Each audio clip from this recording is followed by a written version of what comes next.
Hello everyone, welcome back to my YouTube channel.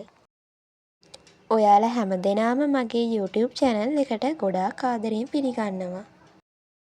අද මේ video එක ගාලු කොටුව ගැන. ඉතින් වීඩියෝ එක දිගටම බලන්න කියලා ඔයාලට මතක් කරනවා. ගාල්ල නගරයේ පිහිටා ඇති ඓතිහාසික ස්ථානයක් වන ගාලු කොටුව ගැන ඔයාලට මම දැන් විස්තර ටිකක් කියන්නම්. මෙම ගාලු කොටුව පෘතුගීසීන් විසින් ඉදිකරන ලද්දකි. ඒ වගේම උස බිත්ති ඉතාමත් ශක්තිමත් ලෙස තනවා තිබේ. ගාලු කොටුව ලෝක උරුමයක් ලෙසද සැලකේ. ලන්දේසි කොටුව ගාලු කොටු පවුර ලෙසද මෙම ගාලු කොටුව හඳුන්වනු ලබයි.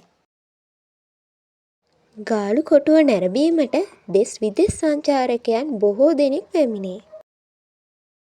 ගාලු කොටුව තුළ සංචාරක ආකර්ෂණ ස්ථාන ලෙස ගාලු ප්‍රදීපාගාරය, ලන්දේසි ප්‍රතිසංස්කරණ පල්ලිය, ගාල්ල ජාතික කෞතුකාගාරයද මෙහි දක්නට ලැබේ.